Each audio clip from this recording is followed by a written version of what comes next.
Bismillahirrahmanirrahim. Assalamualaikum warahmatullahi wabarakatuh. Kembali lagi di channel Pena Pencari Hikmah. Kali ini kita akan bahas malaikat menyuruh iblis bertemu Rasulullah Shallallahu Alaihi Wasallam.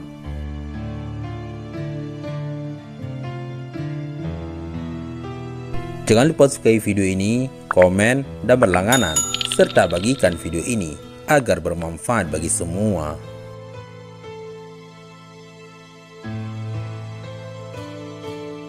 Jadikan Al-Quran sebagai bacaan utamamu dan jadikan Al-Quran serta hadis pedoman hidupmu pula.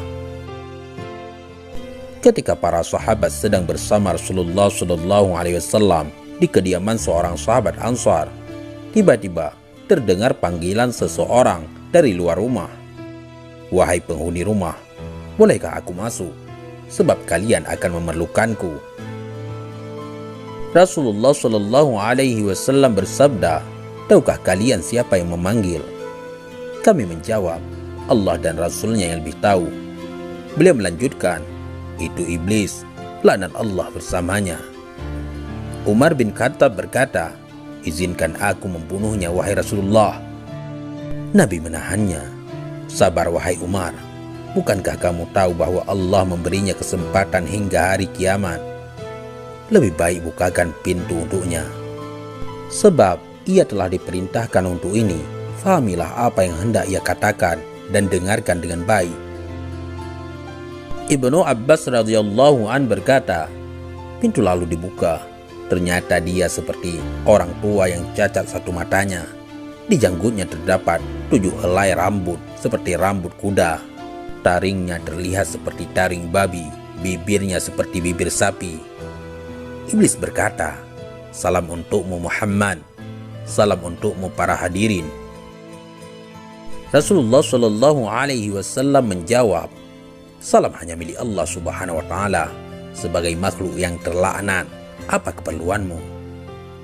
Iblis menjawab, "Wahai Muhammad, aku datang ke sini bukan atas kemauanku, namun karena terpaksa." "Siapa yang memaksamu?" "Seorang malaikat utusan Allah mendatangiku dan berkata, Allah Subhanahu wa Ta'ala memerintahkanmu untuk mendatangi Muhammad sambil menundukkan diri.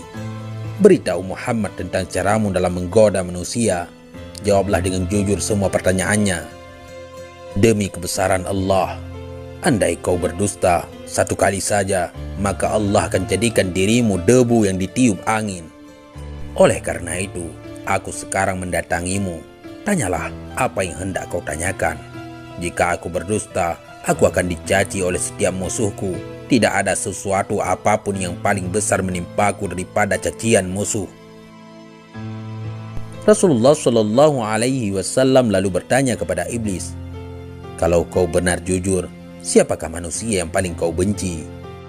Iblis segera menjawab, Kamu dan orang sepertimu adalah makhluk Allah yang paling aku benci." "Siapa selanjutnya?" "Pemuda yang bertakwa yang memberikan dirinya mengabdi kepada Allah Subhanahu wa Ta'ala." "Lalu siapa lagi?" "Orang alim dan wara'ah." "Lalu siapa lagi?" "Orang yang selalu bersuci." "Siapa lagi?" "Seorang fakir yang sabar dan tak pernah mengeluhkan kesulitannya kepada orang lain." "Apa tanda kesabarannya?" "Wahai Muhammad, jika ia tidak mengeluhkan kesulitannya kepada orang lain selama 3 hari, Allah akan memberi pahala orang-orang yang sabar." "Selanjutnya apa?" "Orang kaya yang bersyukur." "Apa tanda kesyukurannya?" "Ia mengambil kekayaannya dari tempatnya dan mengeluarkannya juga dari tempatnya." "Orang seperti apa Abu Bakar menurutmu?" "Ia tidak pernah menurutiku di masa jahiliyah, apalagi dalam Islam." Umar bin Khattab, "Demi Allah, setiap berjumpa dengannya aku pasti kabur." Utsman bin Affan, "Aku malu kepada orang yang malaikat pun malu kepadanya." Ali bin Abi Thalib, "Aku berharap darinya agar kepalaku selamat dan berharap ia melepaskanku dan aku melepaskannya. Tetapi ia tak akan mau melakukan itu." Ali bin Abi Thalib selalu berzikir terhadap Allah Subhanahu wa Ta'ala. Apa yang kau rasakan jika melihat seseorang dari umatku yang hendak sholat? Aku merasa panas, dingin, dan gemetar. Kenapa? Sebab setiap seorang hamba bersujud satu kali kepada Allah, Allah mengangkatnya satu derajat. Jika seorang umatku berpuasa, tubuhku terasa terikat hingga ia berbuka. Jika ia berhaji, aku seperti orang gila. Jika ia membaca Al-Quran, aku merasa meleleh laksana timah di atas api.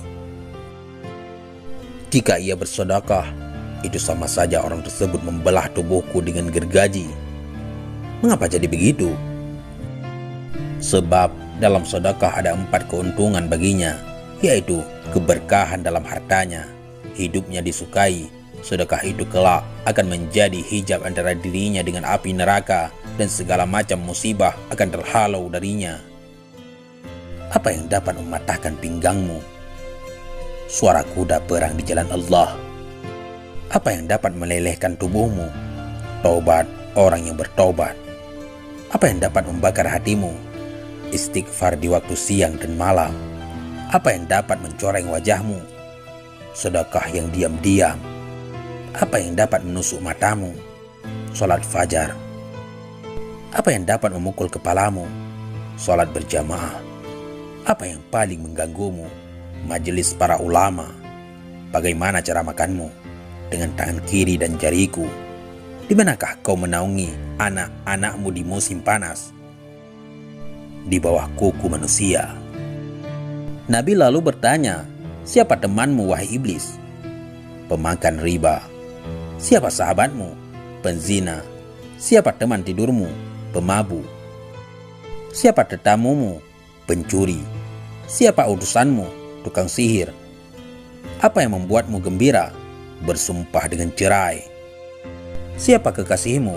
Orang yang meninggalkan sholat Jumat. Siapa manusia yang paling membahagiakanmu? Orang yang meninggalkan sholatnya dengan sengaja. Sahabat pena pencari hikmah. Iblis tidak berdaya di hadapan orang yang ikhlas. Rasulullah SAW lalu bersabda, segala puji bagi Allah yang telah membahagiakan umatku dan menyengsarakanmu. Iblis segera menimpali, Tidak, tak akan ada kebahagiaan selama aku hidup hingga hari akhir. Bagaimana kau boleh berbahagia dengan umatmu, sementara aku boleh masuk ke dalam aliran darah mereka dan mereka tak boleh melihatku? Demi yang menciptakan diriku dan memberikanku kesempatan hingga hari akhir, aku akan menyesatkan mereka semua, baik yang bodoh atau yang pintar, yang boleh membaca dan tidak boleh membaca, yang durjana dan yang soleh, kecuali hamba Allah yang ikhlas. Siapa orang yang ikhlas menurutmu? Tidakkah kau tahu wahai Muhammad, bahwa barang siapa yang menyukai emas dan perak, ia bukan orang yang ikhlas. Jika kau lihat seseorang yang tidak menyukai dinar dan dirham, tidak suka pujian dan sanjungan, aku boleh pastikan bahwa ia orang yang ikhlas, maka aku meninggalkannya. Selama seorang hamba masih menyukai harta dan sanjungan dan hatinya selalu terikat dengan kesenangan dunia, ia sangat patuh padaku. Tahukah kamu Muhammad bahwa aku mempunyai 70.000 anak dan setiap anak memiliki 70.000 syaitan?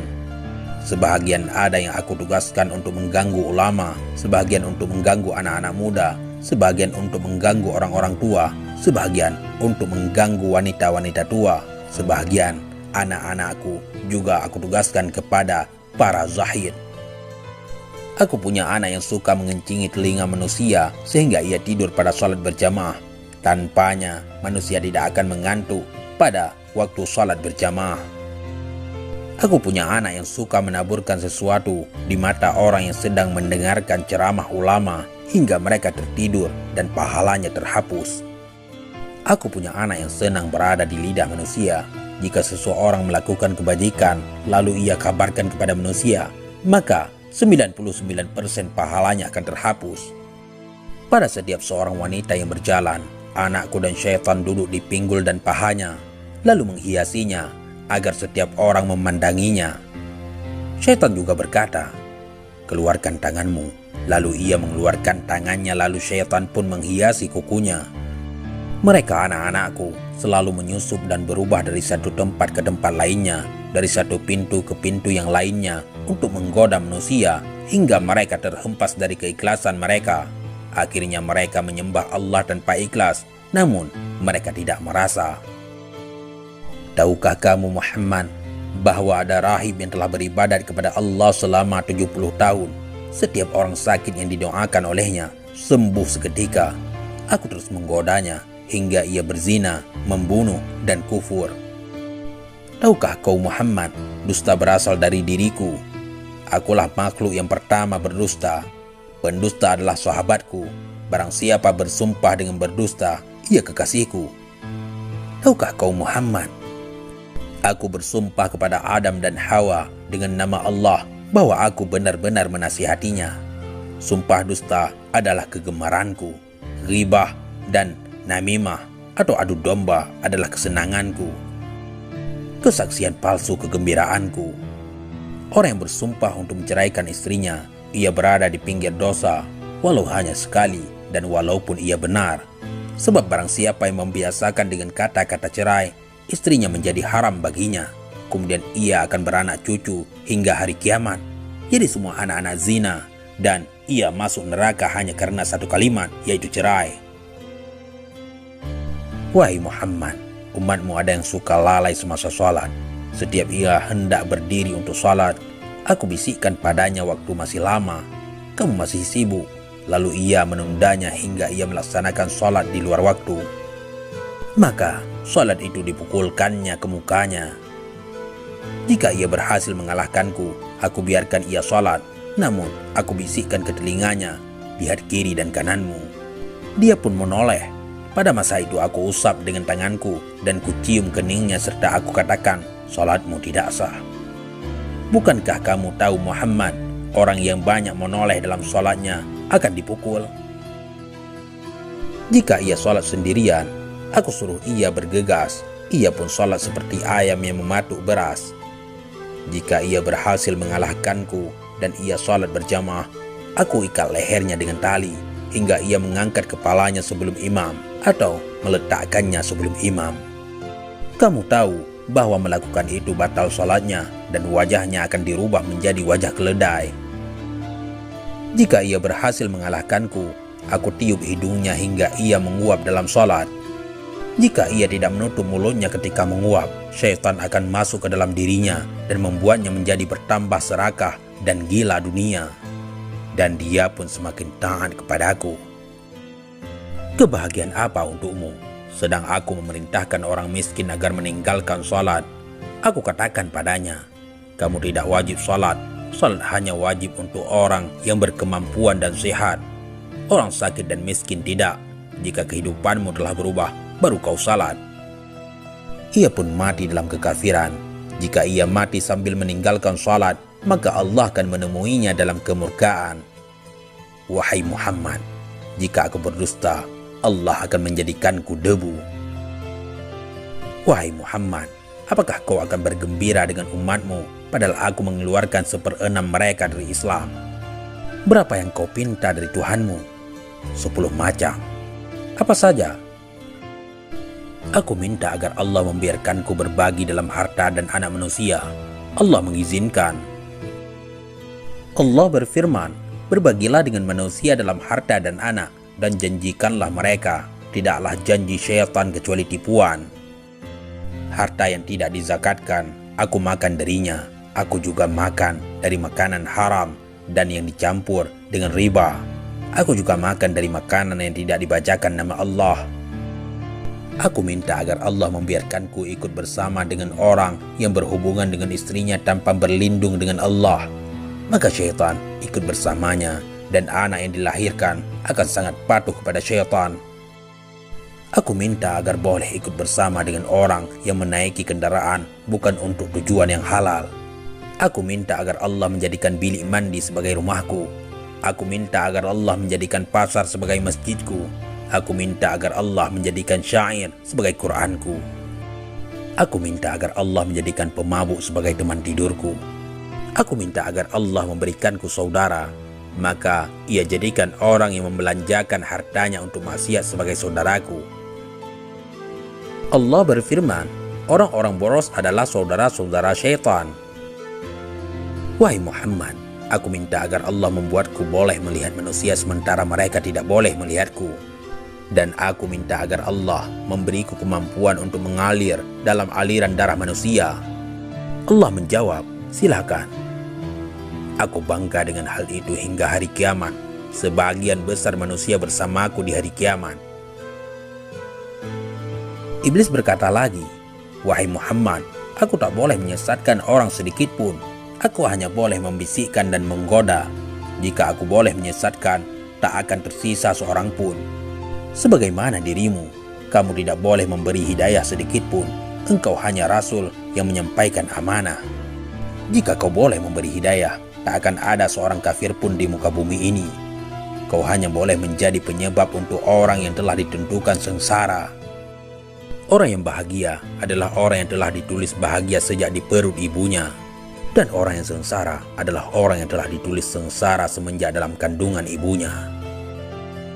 Rasulullah Shallallahu Alaihi Wasallam lalu membaca ayat, mereka akan terus berselisih kecuali orang yang dirahmati oleh Allah Subhanahu Wa Taala.